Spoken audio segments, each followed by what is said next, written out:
બનાવની વિગતો અનુસાર રામનગર સોસાયટીમાં રહેતા 60 વર્ષીય શારદાબહેન ભગવાનભાઈ ધુડાના પુત્ર ધીરેનના વર્ષ 2014માં છૂટાછેડા થયા હતા. ત્યારબાદ નજીકમાં જ રહેતી નિરાલીબહેન ચેતનભાઈ ચાઈવાલા નામની યુવતી તેના ઘરે ટિફિન પહોંચાડવા અને ઘરકામ માટે આવતી જતી હતી. આ દરમિયાન નિરાલીનો પરિવાર સાથે ઘનિષ્ઠ સંબંધ બંધાયો હતો અને તે ઘરની તમામ બાબતોથી માહિતગાર થઈ ગઈ હતી. વર્ષ 2023માં શારદાબેનને હાથમાં ઈજા થતાં તેમને પોતાના સોનાના દાગીના અનાજની પેટીમાં સુરક્ષિત રીતે મૂક્યા હતા. થોડા સમય બાદ પ્રસંગોપાત દાગીના કાઢવા જતાં તે ગાયબ મળ્યા હતા.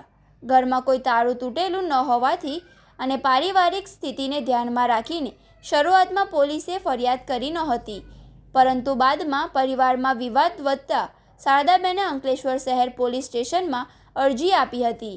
પોલીસ તપાસ દરમિયાન બહાર આવ્યું હતું કે ગાયબ થયેલા દાગીના પૈકી એક સોનાનું કડું, બ્રેસલેટ અને સોનાની ચેઇન સહિત કુલ 12.5 તોલા સોનાના ઘરેના મુથુટ ફાઇનાન્સમાં ગીરવે મૂકવામાં આવ્યા હતા.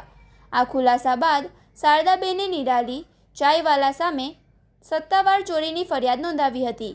ફરિયાદના આધારે અંકલેશ્વર શહેર પોલીસે ત્વરિત કાર્યવાહી કરીને તહોમતદાર નિરાલીબહેન ચેતનભાઈ ચાઈવાલાની ધરપકડ કરી છે.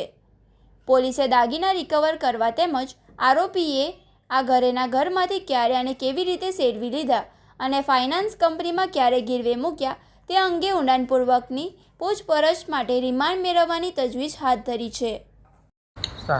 અમે છે ને રામનગર સોસાયટીમાં રહીએ, રૂમ નંબર 1. પછી અહીંયા અમારા બાજુમાં પ્રસંગ હતો ને ત્યાં હું ગઈ ને તો પડી ગઈ, તો મારો હાથ ભાંગી ગયો કાંડામાંથી 2023માં. પછી અહીંયા ભદ્રલોકમાં એક બેન છે નિરાલીબેન, એ ટિફિન સર્વિસનું કરે, તો એ અમને ખબર પડી એટલે અમે એને બોલાવી. પછી મને નવડાવવા માટે આવતી હતી અને માથું નોળી દેતી હતી ને ઘરમાં બધી મેલ મૂક્યા કરીએ આ તે, એની ઘરેથી ટિફિન લઈને આવતી હતી. મને 1.5-2 મહિનાનો પાટો આવ્યો, મારા હાથ કાંડાનું ઓપરેશન કરેલું સંદીપ જાકરિયાની હોસ્પિટલમાં. એટલે પછી અમારા ઘરની મેલ મૂક આ તે, પછી વારે વારે આવ્યા રાખતી બધી. માને તો એક જમણા હાથનો કાંડું તૂટી ગયું હતું, તો મારથી તો કંઈ થતું નહોતું ને એ બધી આખા ઘરની મેલ મૂકની એને ખબર હતી. પછી દાગીનાની ઘરમાં છે એ બી એને ખબર હતી. હું મને ભોળવી નાખી એટલે હું એને બધી વાત કરતી હતી. એટલે મારા દીકરાની 2 લકીઓ થયું અને એક કડું હતું, એ લઈ ગઈ. એટલે મારો દીકરો કે આપણે કંઈ કરવું નથી, જવા દેવી કે જે થયું તે. એટલે પછી અમે કંઈ કર્યું નહીં એની કાર્યવાહી. તો પાછો થોડો ટાઈમ થયો તો પછી મેં અનાજની કોઠી છે, ખાલી કોઠી, એમાં બધો સામાન ભરીએ ને એમાં મેં પતરાનું ડબ્બું હતું, એમાં મેં દાગીના મૂક્યા. એમાં મારી 4 વીંટી હતી, મારો હોનાનો હાર, બુટ્ટી, પછી હોનાના પાટલા 5 તોલાના, પછી મારા દીકરાનો ચેન, એના હાથના કડલા 5 તોલાના, પછી મારા દીકરાની દીકરી છે એની પેન્ડલ છે હાથની લકી, પછી મારા ભાઈની દીકરી છે એના મા બાપ નથી ને એને મેં પાલવેલી છે, અહીંયા રાખીશ તો એનો પેન્ડલ છે. પછી મારો 4 તોલાની ચેન, પછી મારી 1.5 તોલાની ચેન, પછી મારા દીકરાની એક વીંટી, પછી એ દીકરાની વહુની એક વીંટી, 6 વીંટીઓ.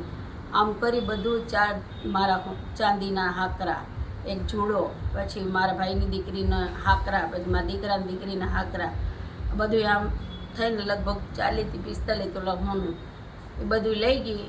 પછી અમારા ઘરની ચાવી ક્યાં રાખીએ એ એને ખબર હતી. આડાવાડા અમે જાતા હતા આવતા હતા એ બધી એને ખબર હતી, જ્યાં મેલ મૂકની બધી ટોટલ અમારા ઘરની. એટલે નથી ઘરનું તાળું તૂટ્યું, નથી કોઈ ગ્રીલું આ તે લીધું છે એની પાછો ટાંકીમાં સામાન હતો ને એ જ રીતથી પાછો વ્યવસ્થિત ગોઠવી દીધો ને અમે 20-22 વર્ષથી અહીંયા રહીએ, પણ કોઈ દી મારા નાકની જડે ગઈ નથી. અમારું ઘર આમ જ રહેતું હતું અને અમારા આજુબાજુમાં ક્યાંય કેમેરા બી નથી. પછી મેં કાલે ફરિયાદ એને બહુ મનાવી કે તું માની જા, તે જ લીધું એ કે મેં નથી લીધું. એટલે મેં પછી કાલે ફરિયાદ દાખલ કરી દીધી. કેટલા સમયથી આવતા હતા? લગભગ આશરે 2 મહિના તો 2-2.5 મહિના તો મારો હાથનો પાટો હતો ત્યારે આવતી હતી. પછી તો લગાતાર સંબંધ આમ એવો થઈ ગયો તો નવડાતી ના તે બહુ હારાઈ રાખતી હતી મને. તે માસી મારે માં નહીં હતી, તમે મારી માં જ. મારે માની માનો હું પ્રેમ હોય આમ તેમ. પછી ઘેરે કંઈ ખાવાનું બનાવતી આમ તેમ. પછી લગભગ વરસ દોઢ વરસ સુધી સતત અમારી ઘેરે આવતી હતી. કંઈક બી રાંધ્યું હોય તો ડબ્બામાં ભરીને મને દેવા આ માટે ઘટના આવતી. કયા સાલની છે? આ 2023 થી 2024 સુધીનું છે. પોલીસ ફરિયાદ નોંધાવી છે. નોંધાવેલી છે અંકલેશ્વર ચોટા નાકા. ઓકે.